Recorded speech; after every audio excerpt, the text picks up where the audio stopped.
Gordon? Gordon, where are you? Ow! I can't see you. Where are you? Don't be so silly, Gordon. I am not in the mood. Sometimes he is so annoying he doesn't know when to be serious. See what I mean? Look at this. Look what he's done. I know it's difficult to look because it's dark. All the lights went out about 10 minutes ago. Do you want to know why we're in this mess? Yes, you're right. Gordon, your fault. Always your fault. It all started a few weeks ago. I'll start at the beginning. That's the best place to start.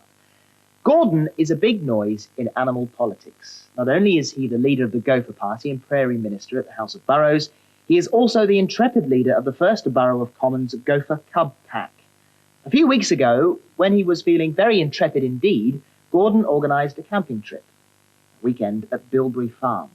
He asked me if I would go along with them, as they had to be accompanied by a responsible adult. You'll pass for one if you don't mess about too much, he said. I'll go on one condition, I said, ignoring his insult. No adventures. But, he began. No buts, I said firmly. No adventures. All right, he sighed. Leave it to me. That, I told him, is just what I was afraid of. The day of the camping trip arrived, and I called round to Gordon's burrow to pick him up. Just coming, he shouted. He scrambled up out of the hole. Well, he said, what do you think? Pretty intrepid, eh? I had to admit that in his uniform he did look pretty intrepid. We met up with the rest of the pack at the bus stop. There was a hamster, and there was a rabbit from the Domesticated Democratic Pets Party, 2 hedgehogs from the Hedgerow Alliance, and, well, all sorts of things. I looked at my watch, and the coach was late. Gordon put his ear to the ground. It was obviously some ancient prairie scout trick. It's coming, he said. It's a 4-wheeled, 12-seater, and it's blue. Amazing, I said. You can tell all that just by listening. Oh, no, he said. That's the coach I booked last week, and it's coming around the corner. The coach trip seemed to whiz by because we were all very excited and talking about what we would do at the camp. The coach dropped us off some way from Bilberry Farm, and we were going to walk the rest of the way. Gordon said it was the intrepid thing to do. Right then, this way, he said, and led us off down a windy country lane in single file. Very soon we came to a crossroads. Gordon took out his map and studied it intently. This way, he said. Wagons ho! So off we hoed. We hoed, and we hoed, but there was no sign of the farm. We seemed to be walking round in circles, so I asked Gordon for the map. There's no wonder we were lost. Gordon, this is a map of Tibet. Well, he said sheepishly, the map shop said they were having a sale. Anyway, it's a much more exciting map because it's got all these neat mountains and things. There's not much use here, though, is it? I said. Well, no, he admitted. But in Tibet, well, I gave up and asked at a nearby farm for directions to the camp. But by then it was getting late and everyone was tired and it was too far to walk to Bilberry Farm that night. Luckily, the farmer gave us permission to camp in one of his fields overnight. Gordon offered to help put the tents up, but I politely declined his offer. The thought of Gordon with a mallet in his paws sent shivers down my spine. Not now, okay? Okay? Right. With the tents up, Gordon decided that he was going to take first turn at cooking. You do know what you're doing, don't you? I asked, lighting the fire for him. Of course I do, he said, and he put a saucepan on the campfire, and then he started exploring the camp and talking to everybody. Funny, said Gordon, beans don't usually smell like that. So we had a choice of burnt baked beans or charred alfalfa grass for dinner. Nobody was very hungry. Night fell, and we all gathered around the campfire to sing jolly camping songs and things. Gordon gave us a rendition of an old prairie song, but couldn't remember the title. After we'd sang a few more songs, he said, Uh-oh, I've remembered the title of the song. Sorry. What are you sorry about? We all asked. It was the Prairie Rain song.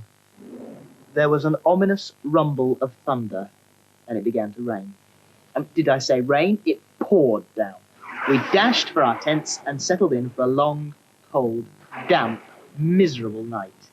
This camping trip, I decided, was rapidly turning into a disaster.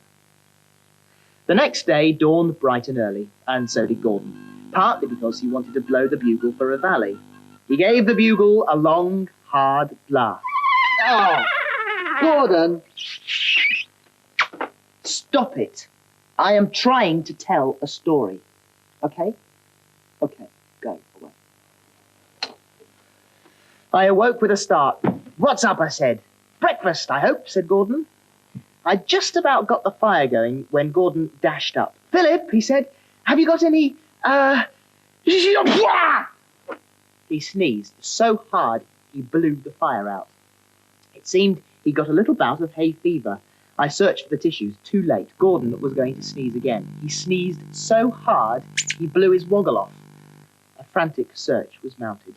Woggleless, Gordon stood hopelessly in the middle of the field, whistling and calling out, "Here, woggle, woggle! Here, woggle, woggle!" The first burrow of Common's pack started a hedge-to-hedge inquiry, but no one had seen the missing woggle. It was well and truly lost. Gordon was frantic. "It was a family heirloom," he explained, "made of real silver." Poor Gordon.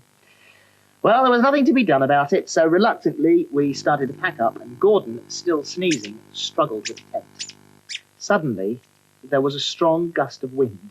It caught Gordon's tent, turning it into a makeshift hang glider, and Gordon was whisked away up into the air. "Gordon," I cried, "come down here at once."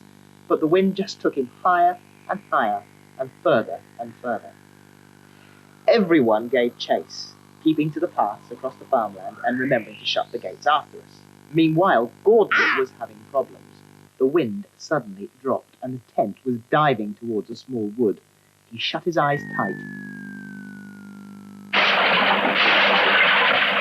When he opened his eyes, the tent had come to rest at the top of a tall tree, and Gordon was hanging from a branch.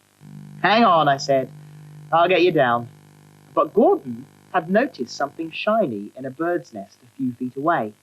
"My woggle!" he cried. "It must have been picked up by a jackdaw. They like shiny things." He tried to reach out for it, swinging to and fro, and then he let out a yell. "I've got it!" There was a loud crack, and the branch snapped, and Gordon tumbled down from the tree and fell on top of me. "Are you all right?" I asked. "I'm fine," he said, putting his woggle back on, leaving me sitting in the mud, breathless. We managed to finish packing without anything else happening and marched off to Bilberry Farm. When we got there, we found that our space had been given to someone else because they thought we weren't coming.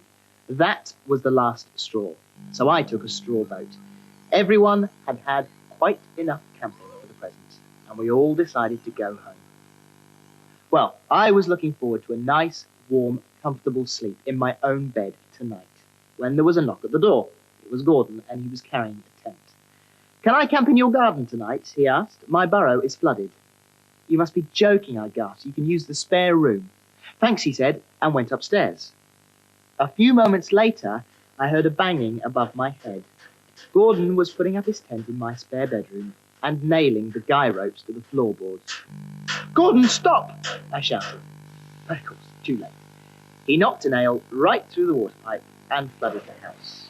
Water made the lights go out. "I'm sorry," he said. "These little adventures will keep happening, won't they?" "I know," I sighed, and went to phone the plumber and the electrician. "Ah, there you are. This is another fine mess you've got me into. The plumber can't come until tomorrow, and the electrician can't come because it's his birthday." "Marvellous. Thank you. Oh, and now the gas has gone out." "It's all right, don't worry, I've got a torch. I've got the torch." Oh, Gordon, it's gone. What was that? I'm not nervous, you? What? You're supposed to be the brave one. No, stick together, stick together. Woggle looks good, by the way. Stick together. Maybe we should camp in the garden. Yes, I think it's a very good idea.